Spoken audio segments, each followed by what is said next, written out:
Greetings and welcome to Phantom's Edge. This will be Chapter 3 of this reading. Kaio, wandering through the darkness of the city, held his cutlass in his right hand and his saber in his left. Both blades dripping with blood, his anger only made him stronger and faster in his swordsmanship. With every slow stride he took, forcing him to become vile beyond mortal means.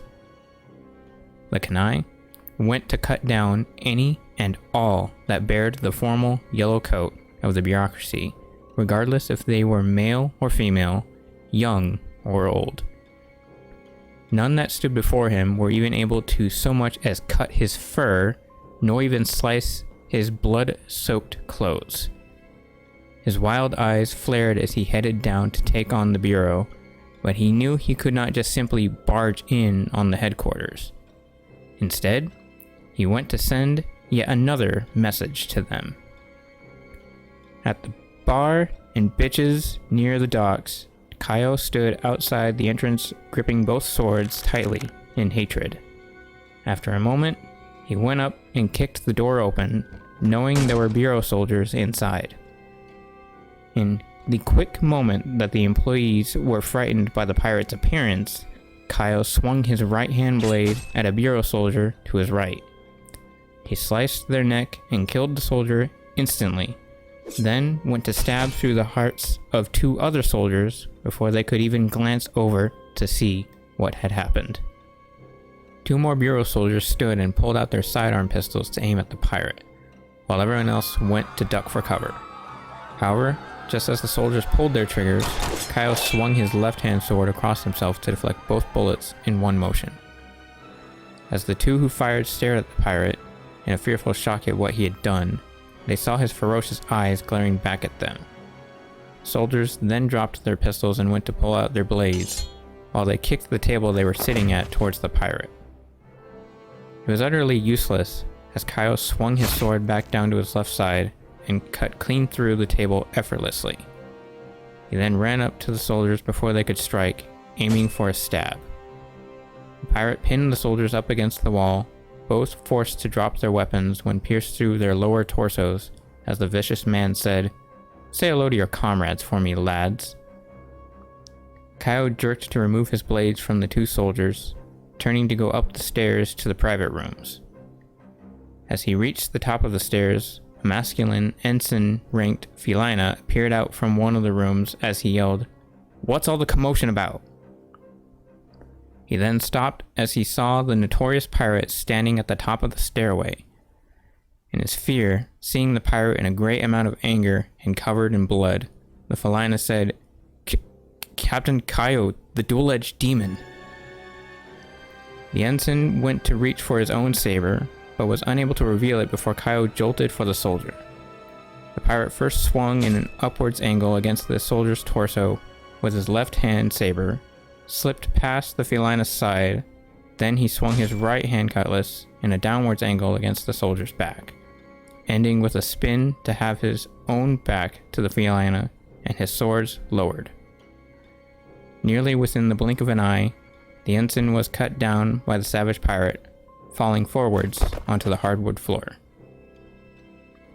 Having heard that, two more doors opened up as the bureau soldiers behind them went to see what had happened. One was directly to Kaio's left, so the pirate quickly swung his sword up, stabbed it through the head of the soldier, while giving a vile glance at the other. The Rodania seaman watched as the pirate before her jerked his sword out of the person he killed, having pierced through their lower jaws and out the back of their skull. Then she glanced down to see the two bureau soldiers lying dead on the floor near him. In shock, she said, "The ensign and lieutenant. No." The seaman then looked up as she quickly pulled out her saber to hold it against the pirate, as a means to thwart him away. However, Kaio was unmoved by the soldier's actions and began stepping closer to her. "Stay back," she barked, yet stepping back towards the window at the end of the hallway. Kaio went to raise his swords, adjusting his hands to hold the hilts backhanded, then lowered both blades into their respective sheaths as he said, Now, dearie, don't be like that." He then moved his open hands out slightly from his sides, while he gave a devious smile and continued for the woman, as he said, "Why would I kill you? You're such a wonderful and innocent-looking gal. It would be a shame to waste you away without reason." "Stay back, demon!" As the Rodania reached the end of the hall, Kaio stopped and lowered his hands to put them together near his belt, and said, "Thing is, I actually have no need in killing you. Honestly. Now." Kaio glanced down, then pointed his right finger at the Rodania for a second, and said, "You can either work for me and kill your captain, or I can just leave you be as I go do so myself." He then moved his open hands outward again and asked, "Which do you choose?" Outside the pub, a feminine avifaun hawk and captain of the bureaucracy named Diana found several of her men slaughtered. All had many deep gashes in them and were not normal for a single blade to do on its own, nor something a simple swordsman could do easily. She followed the trail of bodies and blood to find they led to a pub, where she found people dragging out more of her dead subordinates as others cried from the horror they witnessed. She readied her blade, as did her lieutenant commander and commander that were with her, but neither of them took a step in when they noticed 4 men run up to the scene. Diana raised her blade to point at the 4 men, realizing they were pirates, as she yelled, "Arrest them!" Just then, a window shattered and another body fell to hit the ground outside the pub. The captain, along with her Perseone ringtail cat subordinates, looked up to find a Kanai slowly walk over to the edge to reveal itself. It was Captain Kaio, the dual-edged demon. Diana glanced back at her subordinates and yelled, "Get the bastard!" "Aye, Captain," they said as they ran into the building. However, Kaio pulled out his cutlass, using his left hand this time, and leaned over to stab it into the shutters of another window to his right. He then pulled himself out of the first window and used his right hand to grab the edge of the roof, breaking his sword free of the shutter as he ran across the side of the building. The lieutenant commander and commander were just a few seconds late before Kaio was up and out of the pub, so they had to backtrack to chase him. Diana went to follow the pirate as she reached for her pistol, but was halted by a warning shot given out. She stopped and turned to see the 4 men before had their pistols aimed at her, one quickly fixing for another shot. Kaio jumped onto the roof of the next building, where he turned to his crew members and called out, "Yo-ho!" One member glanced up at him, while the pirate said, "Toss one up here, lads." The crew member threw his pistol up to Kaio, who grabbed it and pulled the hammer back as he aimed it towards Diana. The lieutenant commander and commander ran out to notice the situation, then turned to their superior and simultaneously yelled, "Captain!" They went to try and push her out of the line of fire, but were too late as the shot was given out. Captain Diana shut her eyes tight to the scene, but opened them when she realized she was not hit. She quickly examined herself to find no bullet wound, then looked up at Kaio to see him still holding the pistol with smoke rising from its barrel. The pirate turned his weapon to look down at it for a moment, confused. He had missed the soldier somehow, even with her at close range. He then turned back to the bureau captain and smiled as he said, "Sorry, loves."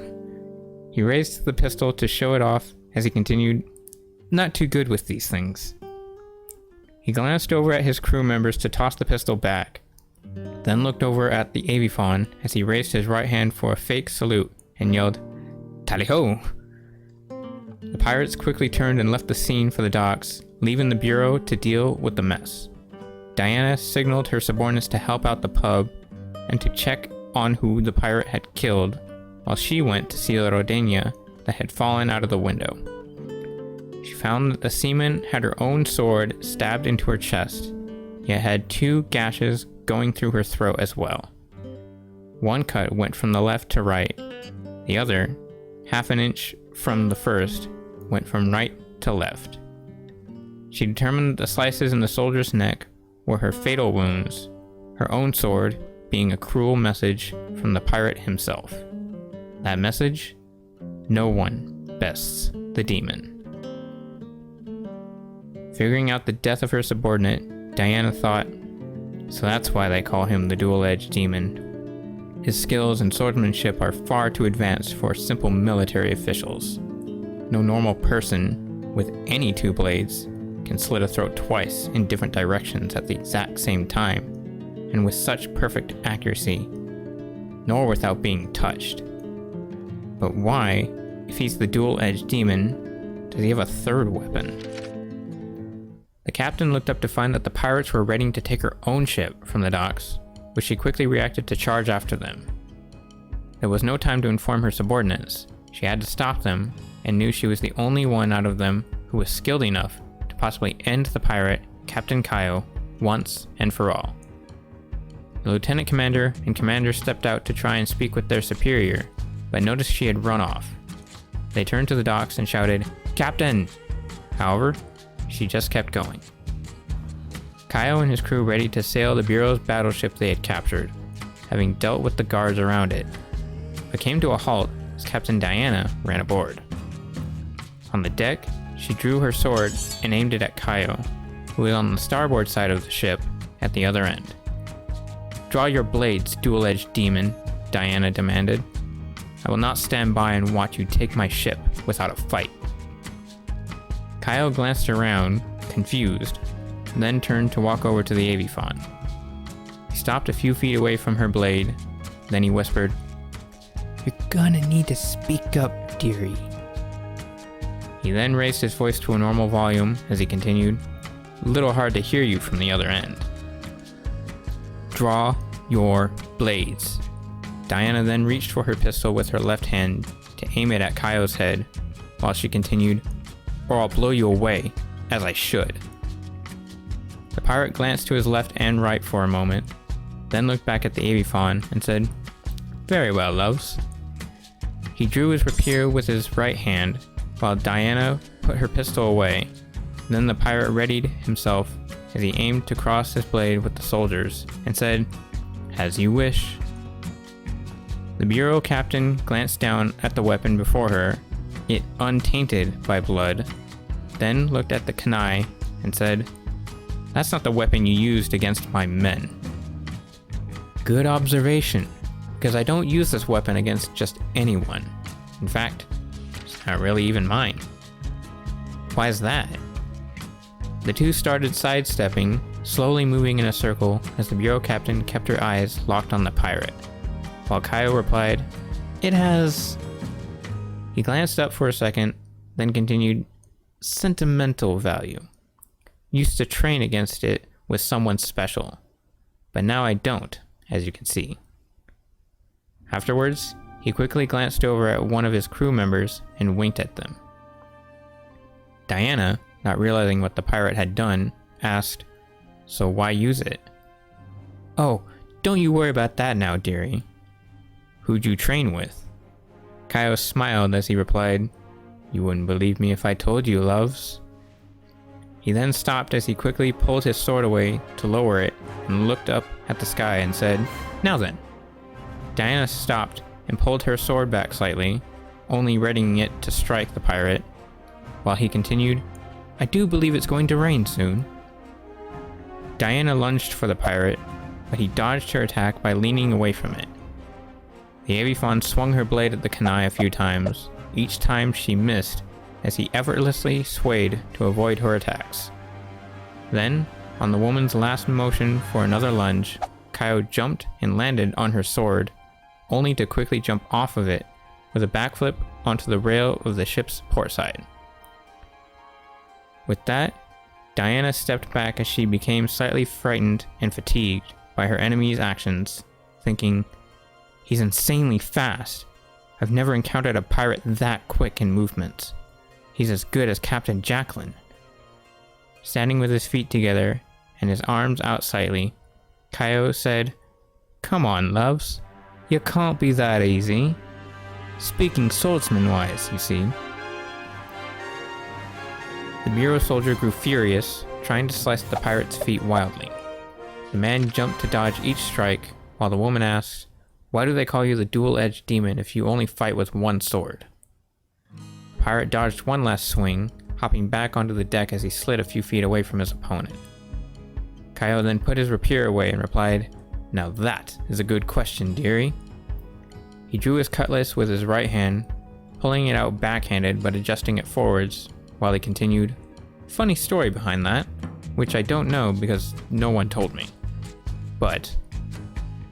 Kaio readied himself once more against the soldier and said, "I believe it's because, well..." Zaec squinted as he gave an evil grin at the Avifaun and continued, "I'm a legend, missy. No one can best me with two swords, let alone one." Diana smiled, noticing the pirate switched weapons, and asked, "So what made you change your mind in blades?" Kaio raised his left hand out at the side of his head, pointed his index finger up, while he replied, "First off, I don't fight with my rapier. Second, my pirate cutlass is the best sword for a one-on-one duel, making my saber quite inferior for anything other than simple cutting. And third," he pointed out the sides of the ship for a moment, while also glancing in the opposite direction of his motion, then lowered his hand as he looked back at the Avifaun and said, "You've just been captured, loves." Diana took a quick glance around her, then turned her head from side to side to find her ship had set sail a bit out of the docks. Irritated, yet couldn't exactly do anything other than stand her ground, the bureau soldier turned back to the pirate as she readied against him once more. Kaio smiled at the woman and said, "Now, either we can continue our little squabble, and you may die, or you can go for a swim. Either way, the ship's mine, loves. Consider it mutiny." Diana grinned in anger, yet made the decision to jump off over the port side of the ship. Kaio stood still, but watched as the soldier abandoned her ship. Then he shrugged his shoulders as he calmly lowered his weapon. "Well, that was easy," the pirate said, putting his sword away with ease. He then turned to the Rodeno boy steering the ship and called out, "Aim the starboard cannons towards the docks there, Thomas." "Aye, aye, Captain." Just as the Avifaun captain returned to the docks, getting help from her subordinates to raise her out of the water, she looked up to find the battleship the pirates took readying 3 of its cannons. With that, she quickly stood up and turned to run as she yelled, "Incoming!" The 3 soldiers ran back as the cannons blazed the area, trying to hit any bureau soldier there that was still on duty before the ship completely left the docks. One blast struck 2 soldiers, tossing them up high into the air. Another only hit 1, but was instantly fatal. The third and final shot was given out, and it struck a building near Captain Diana, her lieutenant commander, and commander, yet didn't harm anyone at all. The bureau captain glanced up at where the cannonball hit, then back out at the ship as she said, "That mutt's got some serious issues." Kaio looked out to find the woman and her subordinates unharmed as he said, "Huh." He glanced over at his crew members with a smile and said, "Missed her again, lads." He took another peek out at the docks, then turned back to his crew with a blank expression and said, "She must have some special thing keeping her safe." The crew just glanced between each other, then shook their heads as they headed back up to the deck to bring down the bureaucracy's banner. With 2 ships at Kaio's command, he planned to get more crew members to his aid. He had to make sure they were good, in both following orders and combat, while also able to take on many bureau soldiers as needed for a good battle. They had to be skilled in their talents and far more free-spirited with their lives. What better place to find willing pirates like that than in Kukala, home of the most notorious pirates in the known sea.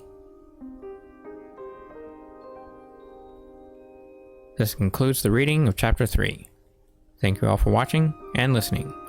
If you like what you've seen and heard, be sure to check out my other 2 books, Lore of the Endowment and Ryu the Demon Slayer. Link will be in the description below. Other than that, stay safe, take care, and we'll see you again, Chapter 4.